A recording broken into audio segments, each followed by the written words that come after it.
So how many of you out there have heard this myth that goes around in the music business? It's been going around for decades now, ever since a certain movie came out. And that myth is, if you build it, they will come. This is a very common piece of advice that is given to artists and musicians. I remember one time I went to go see the band Nothing More. It's one of my favorite rock bands. Put on a Stella show, and the lead singer was hanging out in front of the merch table talking to fans and building relationships. Very smart thing to do, by the way. But I was a young kid and I seized an opportunity, so I went up to him and I said, "Hi, you were absolutely incredible. If you had to give any piece of advice to someone who's on the come up, who's trying to do what you do, what piece of advice would you give them?" And I kind of put him on the spot. I mean, he literally just came off a really intense show and he's surrounded by tens or maybe even like 100 people are just in a circle around this dude. Johnny Hawkins is his name. He's a very cool guy, having been on tour with him once before. And at this time, though, I went up to him and I kind of put him on the spot, and the advice he gave me was, if you build it, they will come. And at first, I took that advice to heart, and I really was like, okay, I'm just going to go out there and I'm going to build something amazing. And this is a good intention that a lot of artists have, and I don't think you should change this part of it. That's why I think this is something that's very misunderstood.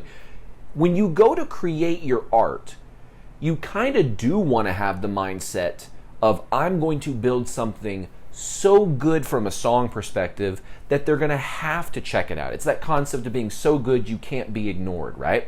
I love that mentality when it comes down to the creation of the art itself. However, whenever you start to move into the music business, that is a different story. If you just build a business, they will not come just because you built a business, right? That's something very important that we need to make a distinction between, okay? Which is the idea that, okay, whenever I go to make my music, I'm going to build something so good that just the music alone should attract people. That's a great mindset to have to create the art, but that's not the kind of mindset that you should have when it comes to your marketing. Because when it comes to art, that passion to build wins every time. Like if you go to create your art and all you're thinking about is marketing, that's not probably going to be a very good song, to be honest with you. But if we flip it around and we say, in business, what's more important?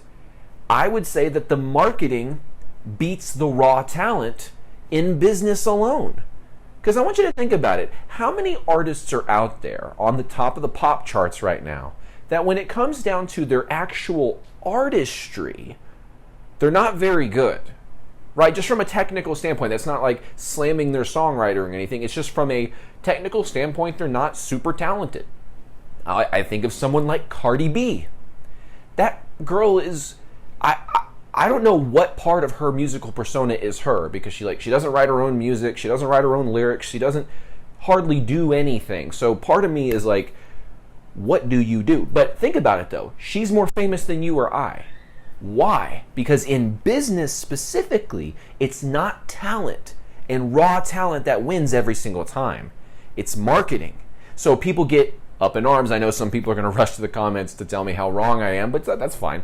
But the idea here is that marketing is insanely important to you as an artist. For some of you that watch these videos, you may have heard me tell the story where I had a family friend who didn't like a song, then heard the story around the song, and then fell in love with the song. That's the power that marketing can have with people perceiving your music. And so what I would argue is that when it comes to if you build it, they will come, marketing disproves that entirely. Because if you just set up a small business in a corner lot somewhere and do no marketing, no outreach, nothing, you'll probably be out of business very soon.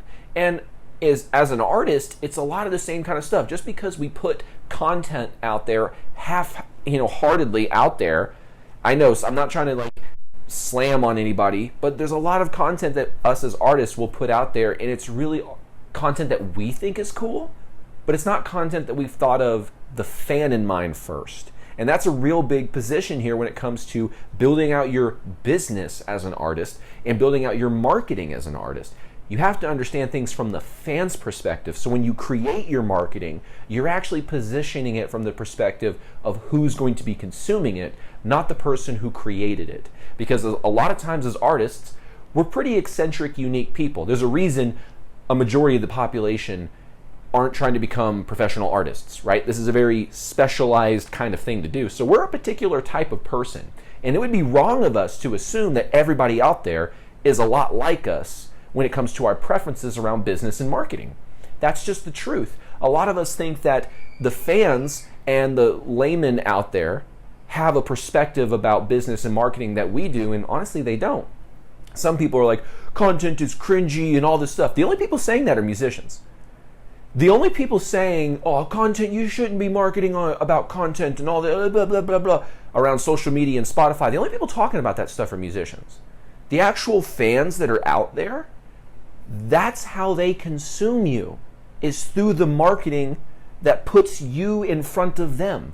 So they don't think in those kind of terms. So we make the mistake as an artist a lot of times of thinking we are our customers, and we're not our customers.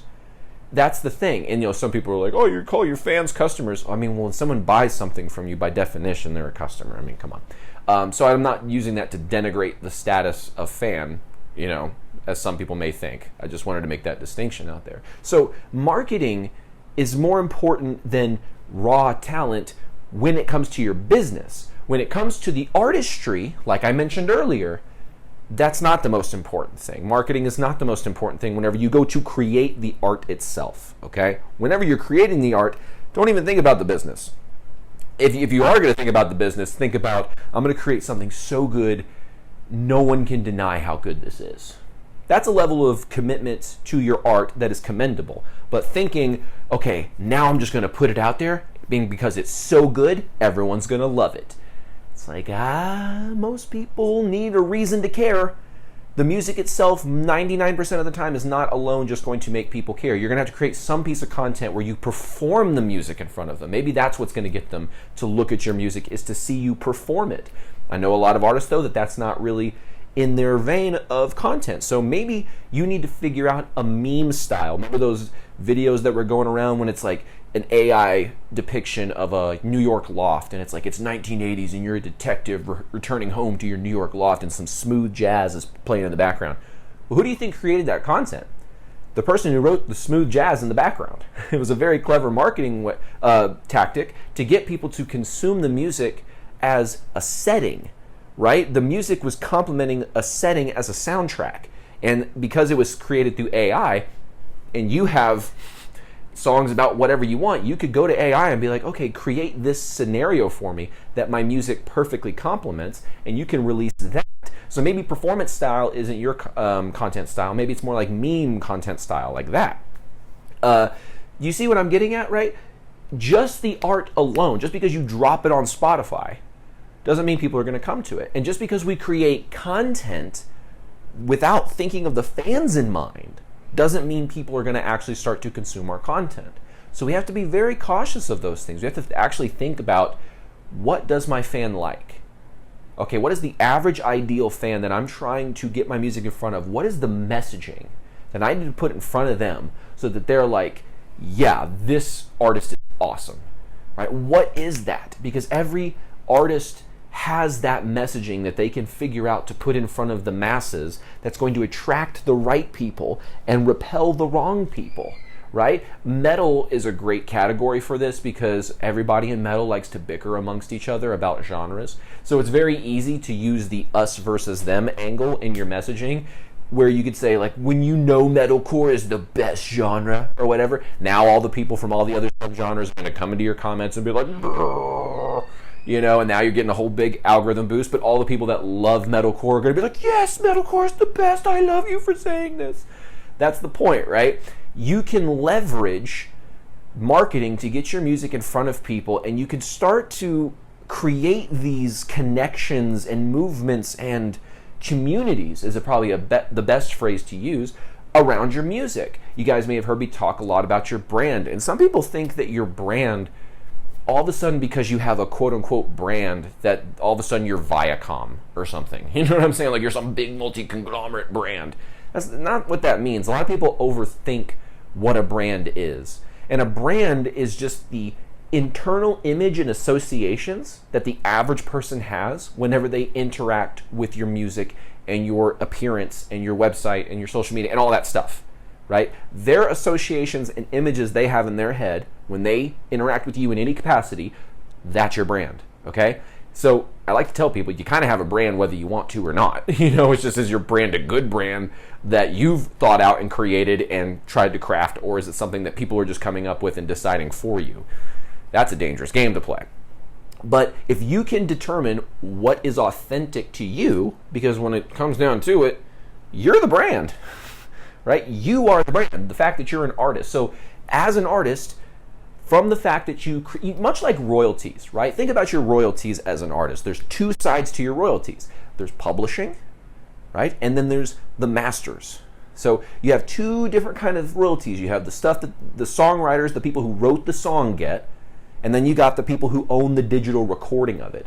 Much in that same capacity, you are operating in a dual kind of fashion as an artist. Whenever you create a professional music business as an artist, you are simultaneously someone who composes music and someone who has an image associated with everything around that music, and that's your brand. So you have the art and the brand that sort of exist in cohesion, much like those two kinds of royalties exist in cohesion. And when you put the two together, you actually have 100% of your music business in a sense. So I hope that analogy made things really clear, but the idea here hopefully is that just because you build it, just because you're so amazing, doesn't mean people are going to show up and like you. It all comes down to messaging and marketing. One of the things that I've done in my life is study copywriting, which is something, and when I say copywriting, I'm saying COPWRITING, not copyright as in like you own the copyright. No, I'm not talking about that. And copywriting is basically about salesmanship in print, right? So what kind of hooks can you use? What kind of, they would call that a headline back in the day. So when you see a hook on top of a video on social media, we in copywriting terms would call that the headline, right? The caption is kind of like the secondary headline. It's like the sub-headline in a sense. And you can extrapolate the skills of copywriting and understanding how to create hooks that craft messages perfectly for your ideal audience. But it takes a commitment on you as an artist, someone who's making that transition. You're going from potentially you're someone who's been a professional for a long time, but you haven't studied the business for a long time, and this is kind of new stuff for you. Or you're brand new to the game altogether, and this is just like, okay, I've been writing music, but I don't know anything about the business. How do I even get started with that? You have to commit to learn how this business works. You have to commit to learn the skills. That's one thing that I think is one of the greatest investments that you can make, is in yourself to learn skills. Not just to go buy a book or buy a course or something. Info's cool and all, but getting new skills is what's actually valuable, and that's what can actually return an investment on what you pay for. If you invest to get skills, you can get paid. It's like when someone goes and gets their real estate license. They pay, they get the knowledge and the skills to become a real estate agent, and then they go out there and they make money being a real estate agent. You have to learn how it works before you can go out there and start to execute. So I would just say for those people that have been doing it for a while and just haven't quite figured it out, or people who are just now getting started at this, you have to commit to learn something, okay? And it can be a long, hard journey. I know it was for me. It took me, 10 years to learn some of the principles that actually started to make a difference. In fact, shameless plug here, I have a book that I condensed those 10 years down into a nice, easy to read book for all my musicians out there. It's called The Musician's Dilemma. So if you want that, there's a link for that in the description. But I actually go through the myth that we talked about here today in a little bit more detail, which is the if you build it, they will come myth. But I also have a few other myths that we talk about, which is like the myth of selling out and all kinds of other ones. So take some time. If you're new to the game, check that book out. I think it actually would provide a lot of value for you. If you don't have any need to get that book, no worries. That's okay, right? It's not for everybody. But if you're interested in potentially working one-on-one, I have a link in the description for doing one-on-one coaching if that's something that's interesting to you. Otherwise, hit the subscribe button or the notification bell. It really helps out the channel, and I appreciate you watching to the end. Clearly, you're a musician who enjoys learning about the music business. And so I think the more of you guys out there, the better this industry will ultimately become for artists as we increase our education. So shout out to you, and thank you for being here, and I'll see you on another Musicians Ignite. Take care.